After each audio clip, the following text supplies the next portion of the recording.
Brother Moore's recital. I'm going to be offering the opening prayer, and just a reminder to turn off your cell phones and be quiet during the moments. Yeah.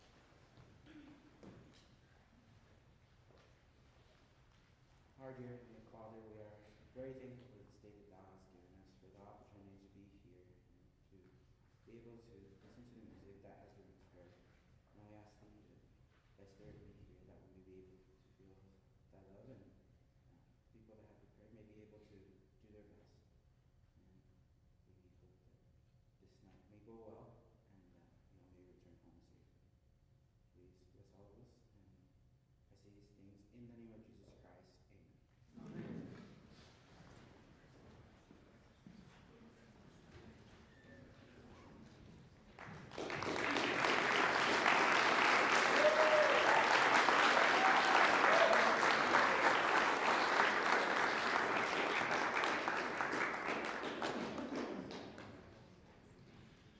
Thank you, everyone.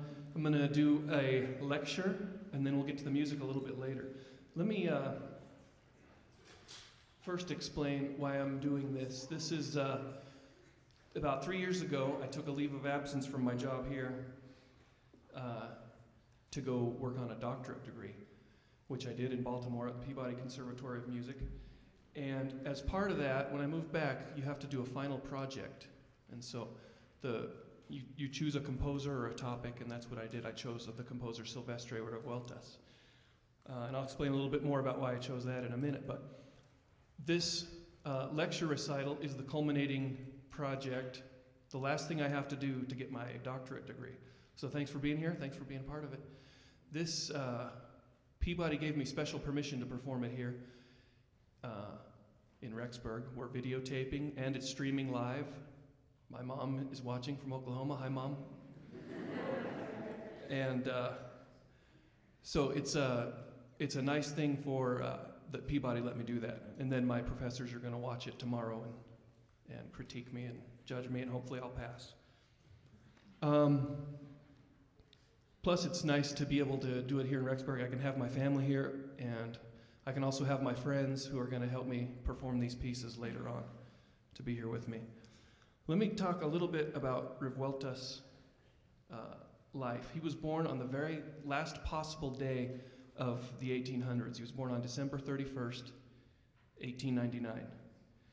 And that is the last possible minute you can be born in that century. He grew up in a small mining town in rural Mexico. His parents were not rich. His dad was a merchant. He had 12 siblings, not all of whom survived into adulthood, but his mom was determined that all of the siblings would become artists. And 4 did grow up to be artists. Silvestre was a composer. He had another brother who was a visual artist. He had a sister who was an actress. And he had a brother who was a writer, all of whom are very well known and very successful in their fields. Revueltas' first musical memory is of a town band, a local town band, which I'm going to talk a little bit more about later, but that's kind of what got him enthused about music. And then he started on violin at the age of 7. His parents made a lot of sacrifices so that he could go study away from the rural area, and so at age 11 he went to Mexico City. Then later on he went to Texas and Chicago and studied music. At that time his focus was violin performance. Around 1925, he had a friend in Mexico, Carlos Chavez, who's probably the single most influential Mexican composer, got a job as the conductor of the National Orchestra, which was in Mexico City. And so Chavez sent word to Revueltas to come back down to Mexico and be his assistant, and also to teach classes at the university in Mexico City. So he did that, and that was kind of a turning point in his life because he had access to an orchestra, and as a composer, that gave him plenty of opportunities to write music and then hear what the music would sound like by being able to get it played by an actual orchestra. So from about 1930 to 1940, those were Revueltas' productive years. He died in 1940 at the age of 40. So he only had 10 years of actual composition productivity. He wrote many orchestra pieces. He loved the orchestra. He never wrote symphonies, but many pieces that were designed for a large orchestra. He also wrote vocal works. He wrote chamber works, like we're going to perform tonight. A chamber work is a work for a smaller ensemble. Here we have about 12 players in the two pieces we're performing tonight. And his music focused a lot on the brass and the percussion, even though he was a violinist himself. Most of his compositions focused on brass instruments, including the tuba, which is why it was interesting to me in the first place. Let me talk a little bit about some of his influences, some of his most important influences. I mentioned before the town bands that he heard, and these were groups back in the early 1900s, and it was the same way here in the United States. There weren't electronics, there were no screens for people to stare at and watch videos and things on. So people would get together in the evenings when they had free time and play music. And a lot of times, especially in rural Mexico, they would get whatever instruments were available that they could afford, and they weren't professionals, but they would practice, what they could after a hard day's work, and they would get together and get bands together and play on Sunday evenings and play at civic events and festivals. And so Revueltas heard these bands, and he used this a lot later on in his music. Another influence was the Mexican Revolution. During this time, the Mexican government was ruled by a dictator, and there was an aristocracy that owned about 95% of the land, and so they were in control of all of the farms. And so if you were a working person, there was no way for you to kind of improve your situation. And so there began to be a lot of revolts, which turned into civil war, and finally by about 1920,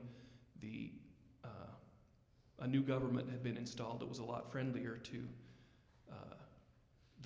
the working class people, and was also a lot more friendly to arts and culture. They're the ones that funded Carlos Chavez to have the orchestra in Mexico City, and also the university that basically gave Chavez and Revueltas jobs. There's also a lot of visual art that comes out of this time, and I've got one picture that I'll show you.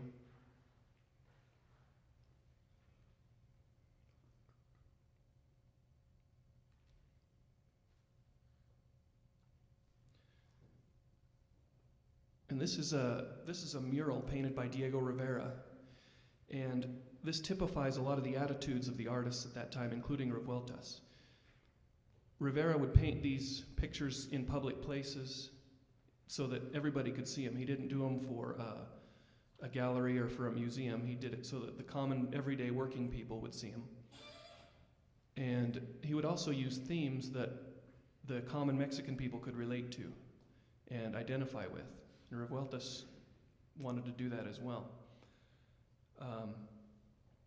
They're not abstract, and it doesn't require a lot of education to understand what's going on.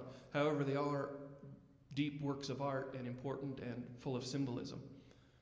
Revueltas kind of had two opposing artistic forces in his life. First was his interest in European classical music, which a lot of it is very complicated and steeped in tradition, and you do have to be educated to kind of understand and appreciate it. But on the other hand, he wanted everybody to be able to appreciate his music regardless of their level of education and their familiarity with the music. And so he kind of fused these two desires that he had in his music, and I'll explain a little bit more about that later. There's one piece that that we're not going to be performing tonight, but I want you guys to know about in hopes that after this, you'll go look it up. And it's a piece that got me interested in Revueltas. In the first place, it's called Senza Maya. And just want to play a little bit for you. And I think you'll see why it got my interest.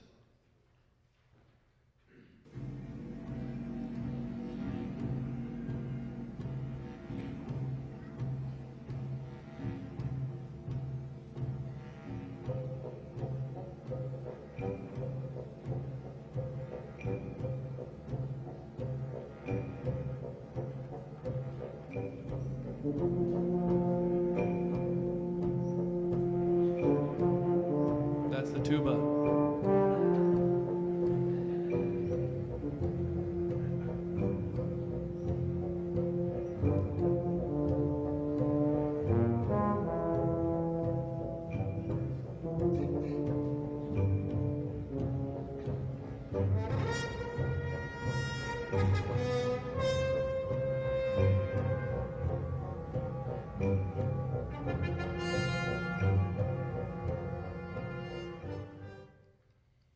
So that's pretty cool, right?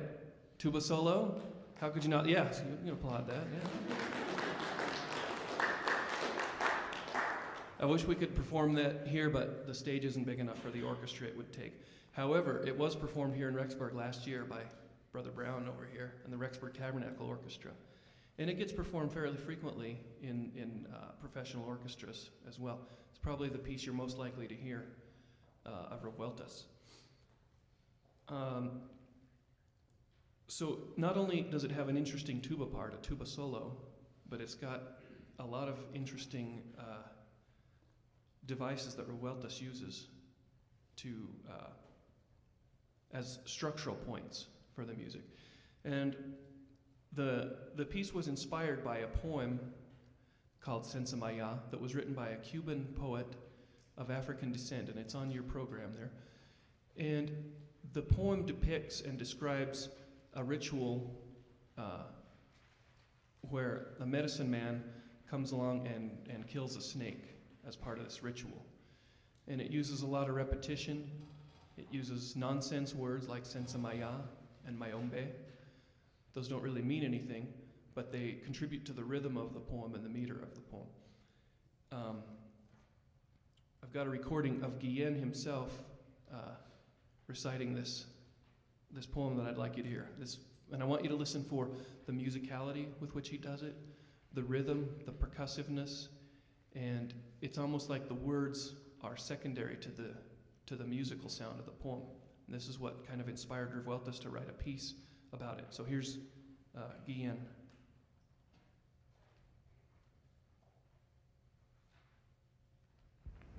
Sensemayá, canto para matar una culebra. Mayombe, bombe, mayombe. Mayombe, bombe, mayombe. Mayombe, bombe, mayombe. La culebra tiene los ojos de vidrio. La culebra viene y se enreda en un palo, con sus ojos de vidrio en un palo, con sus ojos de vidrio. La culebra camina sin patas. La culebra se esconde en la hierba, caminando se esconde en la hierba, caminando sin patas. Mayombe, bombe, mayombe. Mayombe, bombe, mayombe. Mayombe, bombe, mayombe. Tú le das con el hacha y se muere. Dale ya. No le des con el pie que te muerde, no le des con el pie que se va. Sensemayá la culebra, sensemayá. Sensemayá con sus ojos, sensemayá. Sensemayá con su lengua, sensemayá. Sensemayá con su boca, sensemayá. La culebra muerta no puede comer. La culebra muerta no puede silbar, no puede caminar, no puede correr. La culebra muerta no puede mirar. La culebra muerta no puede beber, no puede respirar, no puede morder. Mayombe, bombe, mayombe, sensemayá la culebra. Mayombe, bombe, mayombe, sensemayá no se mueve. Mayombe, bombe, mayombe, sensemayá la culebra. Mayombe, bombe, mayombe, sensemayá se murió. So I think that's pretty entertaining to listen to. Even if you don't speak Spanish, even if you don't know what it means. I've actually been in my office and just listened to that just for pure enjoyment. That may be, I don't know. It's neat for me. So let me show you a few things. I don't have time to show you all of the interesting things in this piece, but I can show you a few. If you read music, you can look at this and you can see this. This is what we heard before. Up here, the bass clarinet starts out with kind of a slithering thing that just kind of goes back and forth over and over. If you look at the percussion parts, it kind of has a rhythm that is the same amount of syllables as sensamaya. Right here, you can see this little tiny note right there, that's the clave, and that the accent is on the last beat. Just like in the poem, if you look at your program, on the word sensamaya, there's an accent on the last A. So that represents kind of the poem, the part of the poem that says sen-se-ma-ya, sen-se-ma-ya. And we'll listen to this again so you can hear what I'm talking about. When we get to this bassoon part right here, this part is where it represents the words mayombe. Mayombe, bombe, mayombe. We know this because it was all speculation before, but about 10 years ago, a musicologist went to Mexico and met with Revuelta's sister and found an original manuscript, and Revueltas had actually written underneath this bassoon part those words. And so we know for sure that that's what he intended to do. So even here you can see that the accent is on the last note of that pattern, just like it is in the poem. And then here the tuba comes in, representing the snake. So let me play this for you again.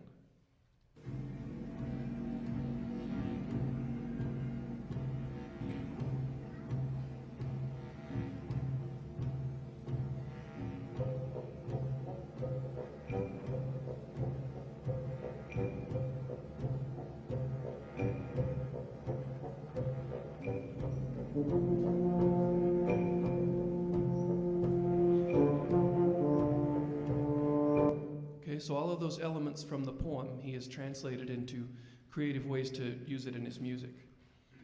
And there are a couple more that I'll show you. There are several, but there are a couple more that I'll show you. One is right here. Here's another version of the meombe. Meombe, bombe, meombe. Over and over. Meombe, bombe, meombe. So I'm going to play this for you. It's in the strings, and it happens over and over throughout the piece. And all of these do. He felt like by using the repetition, he could make it familiar enough to the people listening that they'd be able to appreciate it. So let me play what this sounds like. The second version of Meombe.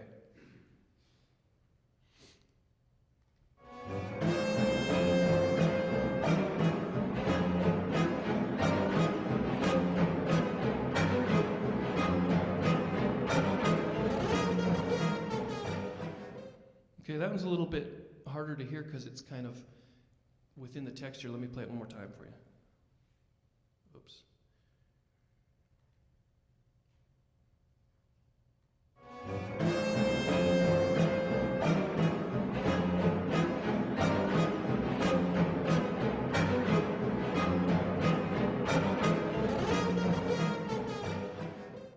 All right, next is what's called the man theme. And this depicts the mayombero, or the medicine man, coming along to kill the snake. And this is what this sounds like.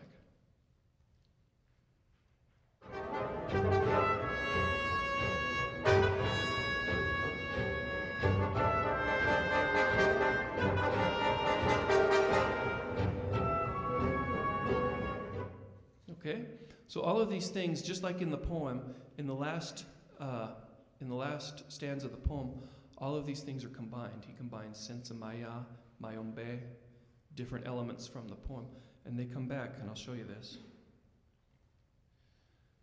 Right up here in the flutes, we've got the man theme right here, and then also in the trumpets. For you music readers, you can see this. We've got, here is the man theme too. Here's the tuba solo, this time with trombone, depicting the snake. Right here is the original mayombe, and then right down here in the strings is the second version of meombe, bombe, meombe. So he combines all these right here, and this is what it sounds like.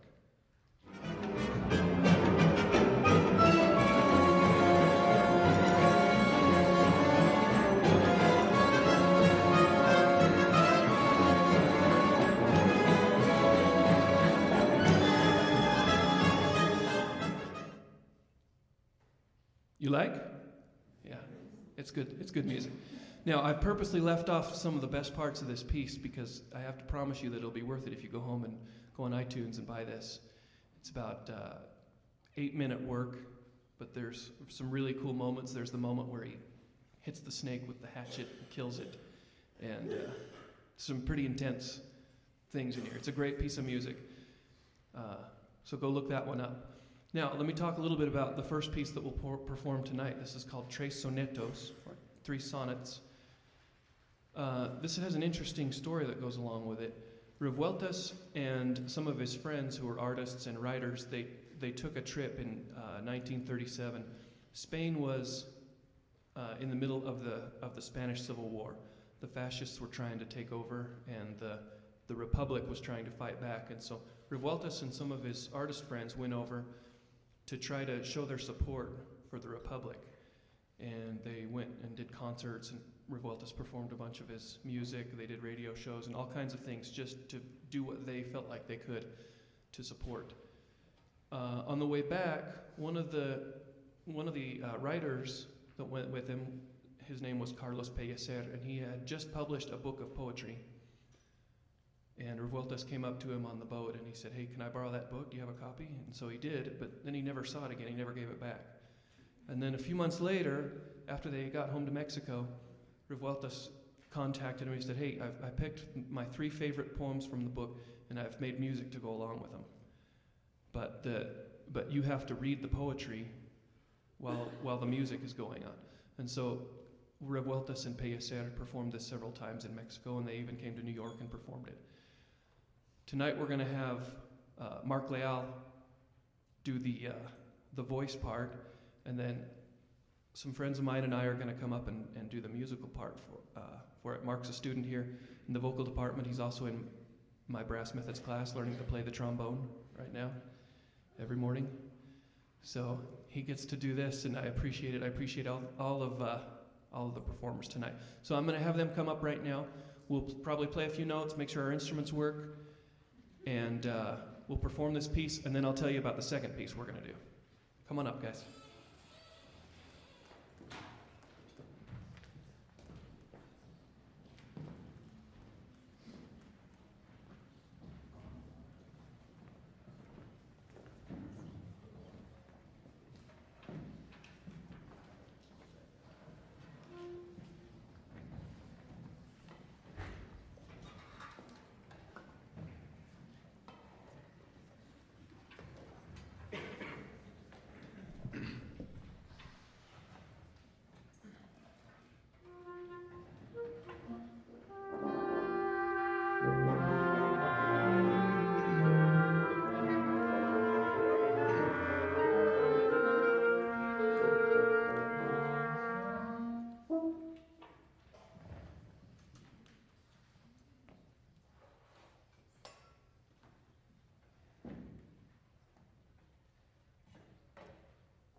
Vuelvo a ti, soledad, agua vacía, agua de mis imágenes, tan muerta, nube de mis palabras, tan desierta, noche de la indecible poesía.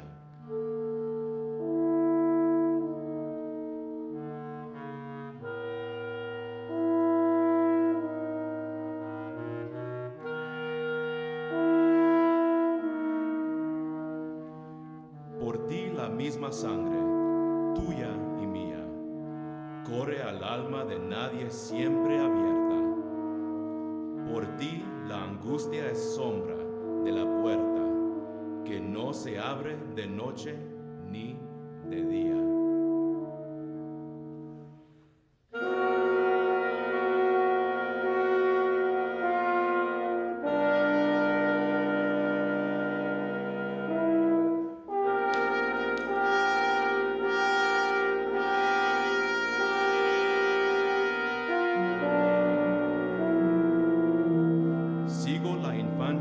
En tu prisión y el juego que alterna muertes y resurrecciones. De una imagen a otra viva ciego.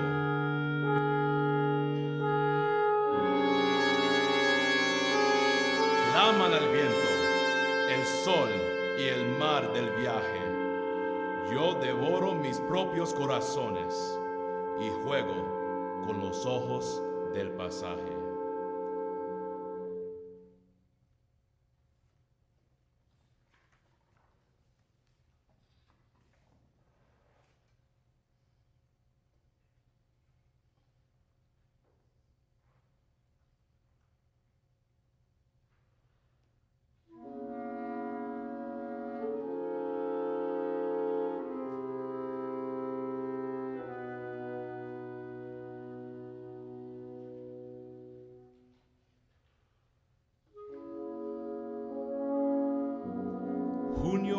la voz, la silenciosa, música de callar un sentimiento.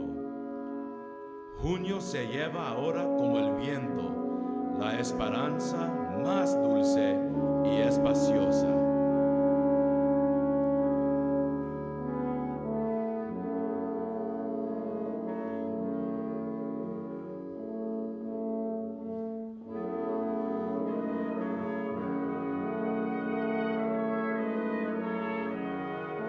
Yo saqué de mi voz la limpia rosa, única rosa eterna del momento. No lo tomó el amor, la llevó el viento, y el alma inútilmente fue gozosa.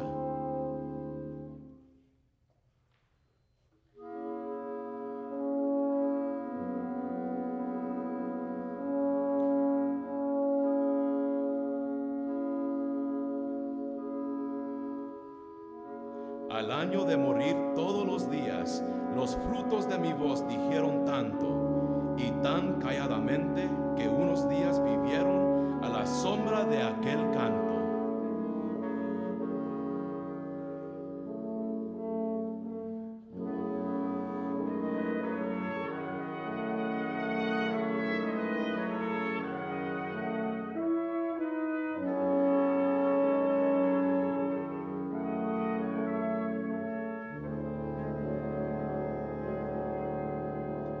Aquí la voz se quiebra y el espanto de tanta soledad llena los días.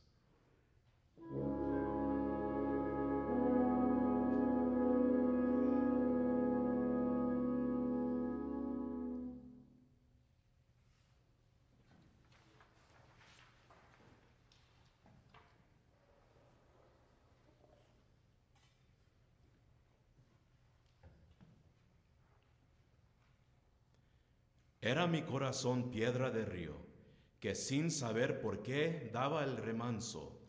Era el niño del agua, era el descanso de hojas y nubes y brillante frío.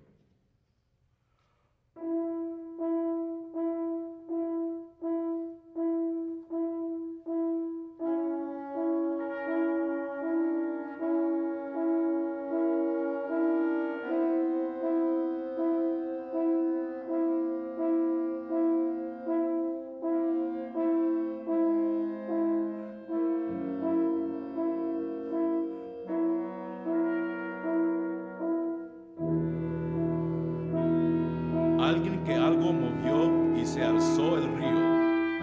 Lástima de aquel hondo siempre manso, y la piedra lavada y el remanso.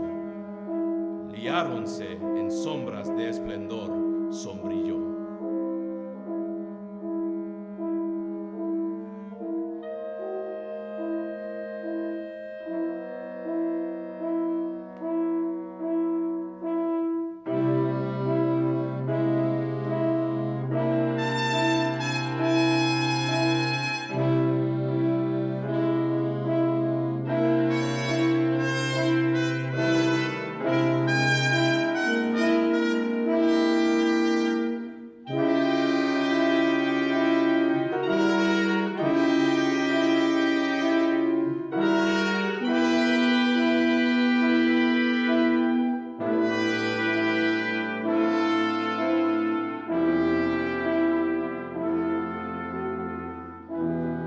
Para mirar el cielo, qué trabajos ruedan los ojos turbios, siempre bajos. ¿Serán estrellas o huellas de estrellas?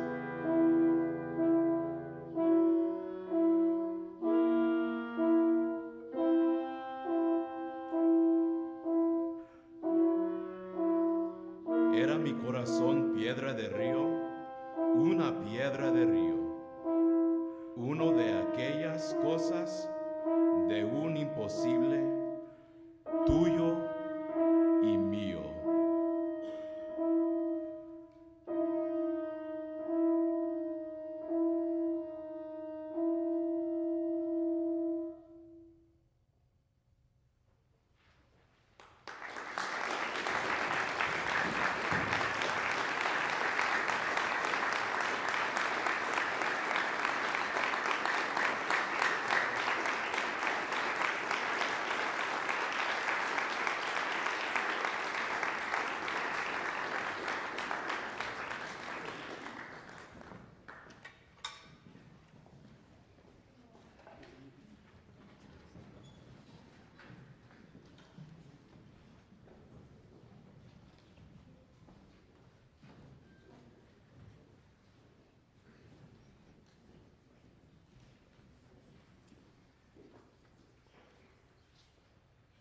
Aren't you glad there's music on this recital?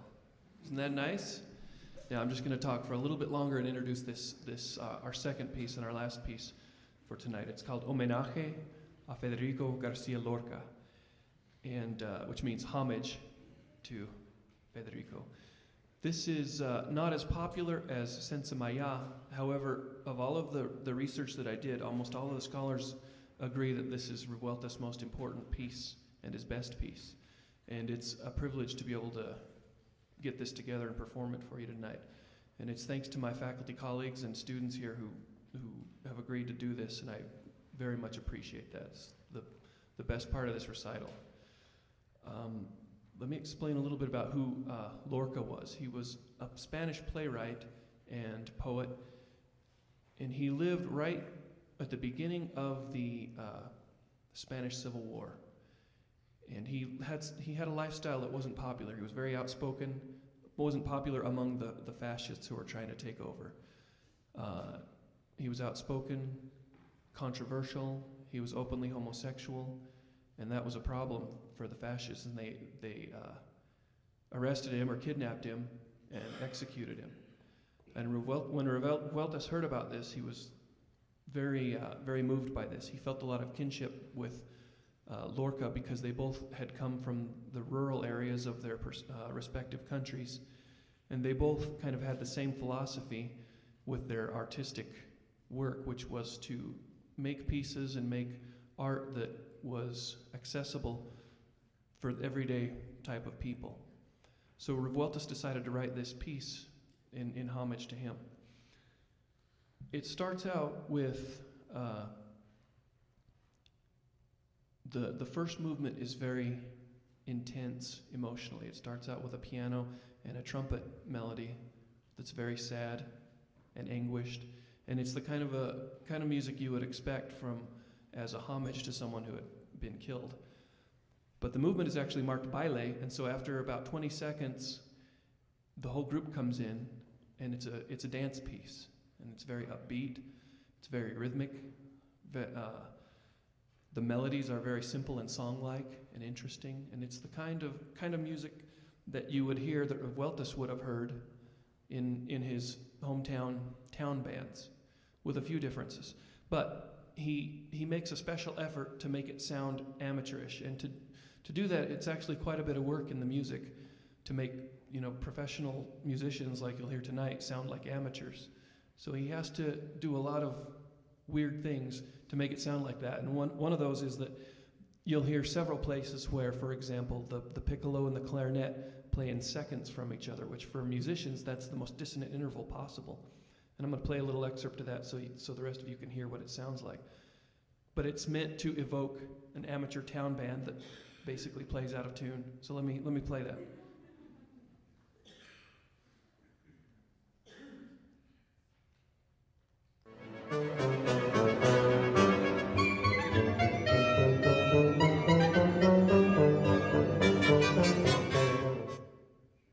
Does anybody have a problem with that sound?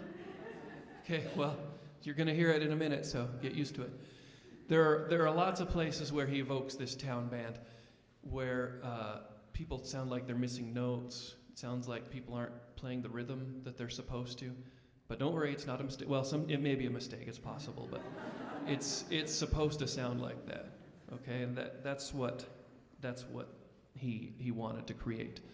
Now, let me talk a little bit about the tuba part, because it's a tuba recital, and the research paper I wrote is about Revueltas and his tuba writing. So the tuba part in this is one of the strangest I've ever seen or played. Usually the tuba has kind of the oompa parts, and would have had that in the town bands that I'm talking about. You guys know what I'm talking about, right? Okay. Well, in this piece, he takes the tuba out of that role, and he gives the tuba a lot more prominent role and a lot more busy. Let me play a little bit.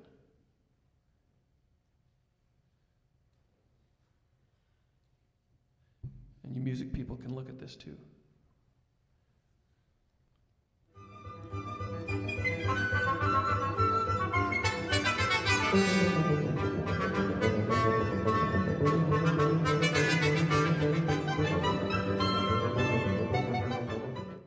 Okay, doesn't sound like a typical tuba part, right?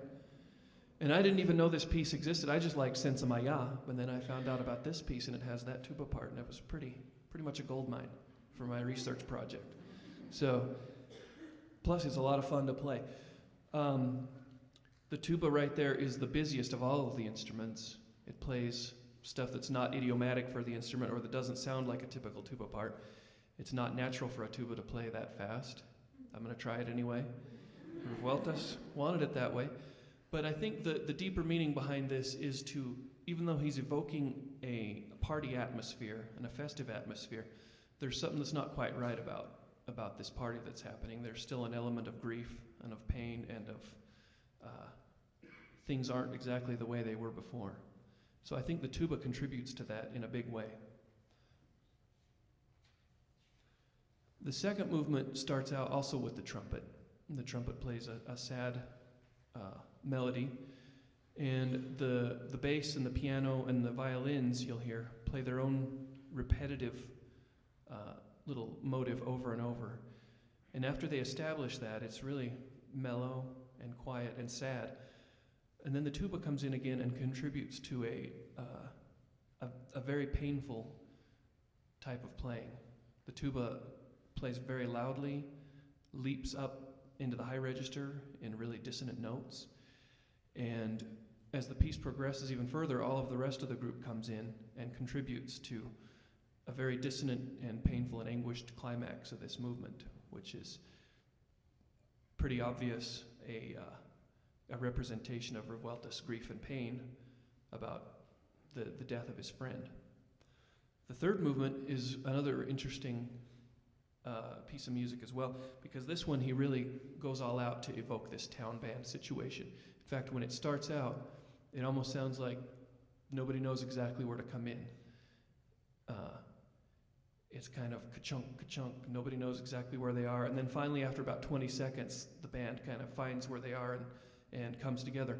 But periodically throughout the piece, there are moments where it loses its focus and kind of gets off. You'll hear people that sound like they're not playing in the right time signature, or people that are playing too slow or too fast. It sounds like a lot of fun, but it also sounds like it's something's wrong with this too. It builds up to an intense moment where Brother Alan on the piano is instructed to play the piano with his forearm. And after he does that, then the piece just kind of takes off to the end, and everyone seems like they're basically just out of control, playing as fast as they can. And then it ends in a kind of a joyous way, in more of a celebratory way. Revueltas' life was a little bit like that. He was a very hard-working person, but he also had a lot of problems in his personal life. The last 2 years of his life he spent in and out of kind of mental institutions, but it was because of his alcoholism. And he still was very productive in his composing, but his alcoholism got the best of him. And finally, one night after the premiere of one of his big pieces, he wasn't feeling well, and they found out later that he had pneumonia, but he went out to get some fresh air and collapsed, and then they found him in the morning. He had died.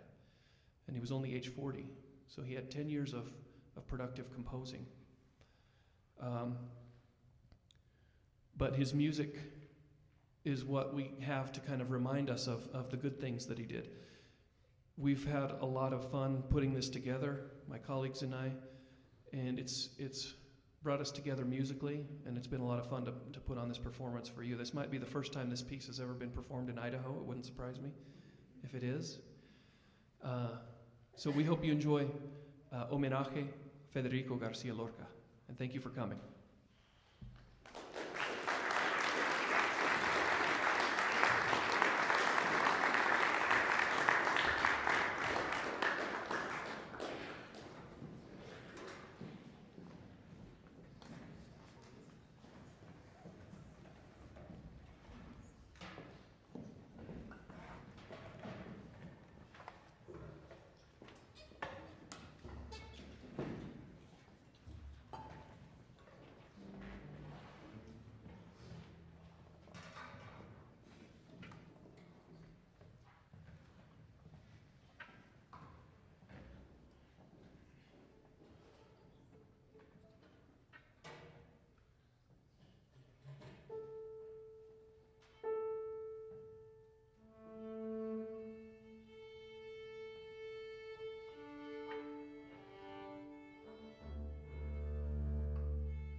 Thank you.